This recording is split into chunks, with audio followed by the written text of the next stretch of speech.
Axiom says, Bruce, when do you add new skills you've learned to your resume? Do you just add once you are confident in defending it in an interview? So I've recently been interviewing. So far, I've done 2 interviews, and one of them went really good, and one of them didn't go so well. Well, I can't say it didn't go well, but I'm not gonna get that job. So in the first one, I was ready because all the skills that they wanted pertain to security compliance. Like, have you ever done a plan of action and milestone? Okay, how did you do it? How do you deal with difficult customers? Things like that. Like, can you tell me about the steps of the risk management framework process? Like stuff that I could, off the top of my head, just go. All those skills are listed in my resume. Now, in the second interview, I wouldn't have even applied for it had I known it was what it was. It was mostly incident response, which I can do, vulnerability management, which I can do, but it's not my world. You know what I mean? Like, I usually work with vulnerability management people, but I have not ran, say, the WSUS patch server on it. That's the guy that they were looking for. And I said, that's not me. Was that on my resume as a skill? Now, I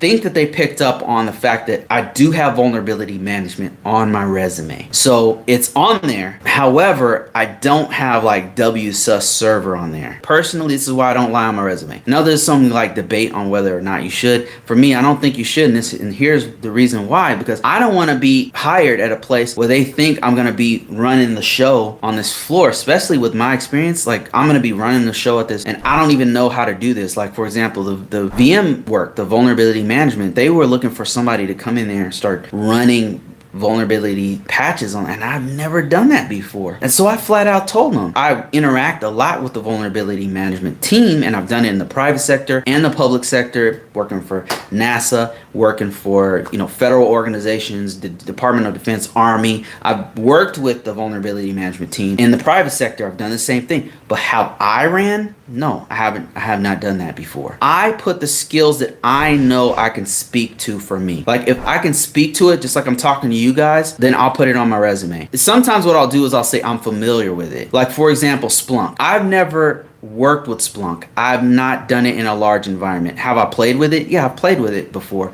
but I know what they need. They need a dude who's been in an environment of 100 or more systems, pulling in logs. No, I haven't done that. So when they ask me, have you used Splunk before? I'm like, no, I'm familiar with Splunk. What I'm an expert at and have put together and have done all of the administration for it and actually installed it and stuff is ArcSight. ArcSight SIEM. I've done that one before. Now, as you know, ArcSight is different. It's a whole different. It's owned by a completely different company. So if I had to touch it again, it'd be totally different. But I know I could pick it up very fast. And I was able to write content for that system. Could I do it for Splunk? I'm sure I would, but it would take me time. That's what I do. I just say, look, I'm familiar with SIEM technology. And then if they ask me, well, do you know Splunk? I'm familiar with Splunk. I would be able to pick it up very quickly because I did work with ArcSight for 3 years straight. But have I worked with it for a year to 2-3 years? No, I haven't. I'm very blunt and very forthcoming with them because I do not want to be caught in a position where I get in there and they're like, okay, we've got this new dude who's going to come in, drop him off a helicopter and be this IT Navy SEAL. I don't want them to think that. I want to manage their expectations as much as possible. To answer your question, if you don't feel comfortable putting that on your resume, then don't. If you can't speak to it, this is what I do. If I cannot speak to that thing, if I don't have nothing to say about it, I won't even put it on there.